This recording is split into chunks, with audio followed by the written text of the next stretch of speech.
کانپ گئی. وہ پڑھی لکھی تھی فوراً پردے کے اندر ہو گئی, کیونکہ اب تو میں اس کے لیے محرم نہیں رہ گئی. اس نے مجھ کو 3 طلاق دے دیا, اب تو میرے اوپر اس سے پردہ لازم ہو گیا. یہ شخص بہت پریشان ہوا, لوگوں سے مسئلہ اتنے معلوم کیا, ہر ایک کی زبان پر یہی تھا کہ طلاق واقع ہو گئی. صحیح لفظ میں تم نے طلاق دیا ہے, بیوی کو طلاق واقع ہو کر رہے گی. کسی شخص نے اس کو مشورہ دیا کہ تو حضرت امام اعظم ابو حنیفہ رحمۃ اللہ علیہ کے مجلس میں جا اور وہاں جا کر کے مسئلہ تو معلوم کر. ان کا فیصلہ جو ہوگا وہ آخری اور حتمی فیصلہ ہوگا, اس میں کسی شک و شبہ کی کوئی گنجائش نہیں ہوگی. یہ بیچارہ ہانپتا کانپتا مجلس میں حاضر ہوا, امام صاحب رحمۃ اللہ علیہ کی خدمت میں اپنا معروضہ پیش کیا. حضرت امام اعظم ابو حنیفہ رحمۃ اللہ علیہ نے ایک ٹھنڈی سانس لی اور ارشاد فرمایا کہ کوئی طلاق واقع نہیں ہوئی. وہاں جو علماء بیٹھے ہوئے تھے آپ کی مجلس میں, ان کو بڑا تعجب ہوا, اور ان علماء کرام نے امام صاحب رحمۃ اللہ علیہ سے عرض کیا, حضور اس نے صریحی طلاق دیا ہے, 3 طلاق دیا ہے. امام صاحب رحمۃ اللہ علیہ نے قرآن کریم سے استدلال کر کے فرمایا کوئی طلاق واقع نہیں ہوئی, کیونکہ اللہ کا اعلان ہے لقد خلقنا الانسان فی احسن تقویم, ہم نے انسان کو بہترین سانچے میں ڈالا.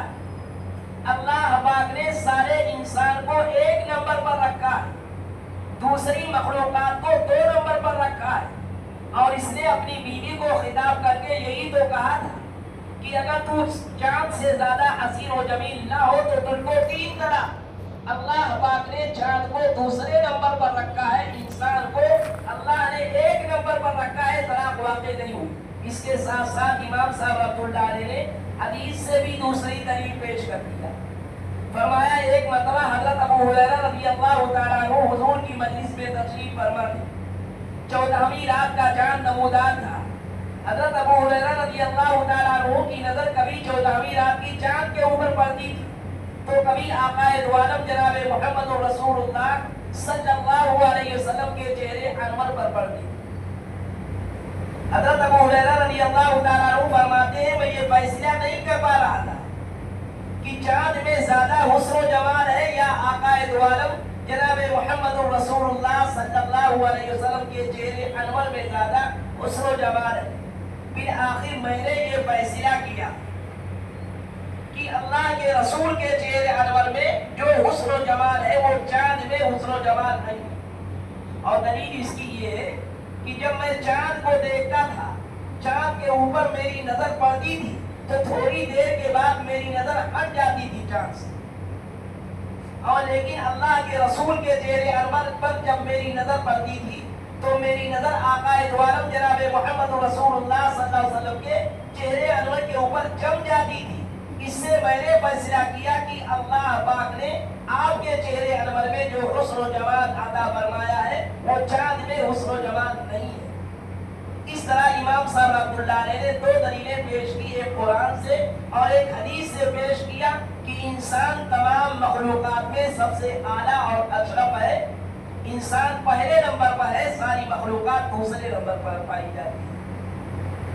اللہ پاک نے میرے بھائیوں بزرگوں دوستوں ہمیں اور آپ کو بغیر کسی تمنا اور طلب کے انسان بنایا, اور اس کے ساتھ ساتھ خدا بند قدوس نے ہمیں اور آپ کو بے شمار نعمتوں سے نوازا. اللہ نے اتنی نعمتیں ہمیں اور آپ کو عطا فرمائی ہیں کہ اگر ہم اور آپ ان نعمتوں کو گننا چاہیں, شمار کرنا چاہیں تو ہم اور آپ ان نعمتوں کو شمار نہیں کر سکتے, گن نہیں سکتے. اللہ کی دی ہوئی نعمتوں کا شکر ادا کرنا تو بہت دور کی بات ہے.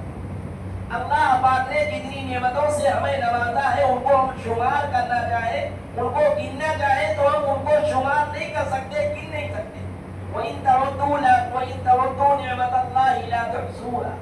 اللہ کا ارشاد ہے اگر تم میری نعمتوں کو شمار کرنا چاہو, میری نعمتوں کو گننا چاہو تو تم میری نعمتوں کو شمار نہیں کر سکتے, گن نہیں سکتے. ان کا شکر ادا کرنا تو بہت دور کی بات ہے. اللہ نے ہماری اور آپ کی منفعت کے لیے زمین جس سے بے شمار فائدہ مولاد حاصل کرتے ہیں۔ پروردگار عالم نے سورج کو بنایا، چاند کو بنایا، ستاروں کو بنایا، سیاروں کو بنایا، اللہ پاک نے ہماری اور آپ کی منفعت کے لیے۔ بڑے بڑے سمندر اللہ نے ہماری اور آپ کی منفعت کے لیے بنایا۔ الغرض کائنات میں جتنی مخلوقات پائی جاتی ہے، ساری مخلوقات کو اللہ پاک نے ہماری اور آپ کی منفعت کے لیے بنایا ہے۔ میرے بھائیوں بزرگوں دوستوں، اللہ نے اتنی بڑی بڑی نعمتوں سے نوازا۔ ان نعمتوں کو نوازنے کے بعد اللہ نے کسی نعمت کے متعلق یہ ارشاد نہیں فرمایا میرے بندوں میں نے تمہاری منفعت کے لیے زمین کو بنایا ہے، ہم نے تمہارے اوپر بڑا زبردست احسان کیا۔ اللہ نے ایسا نہیں فرمایا۔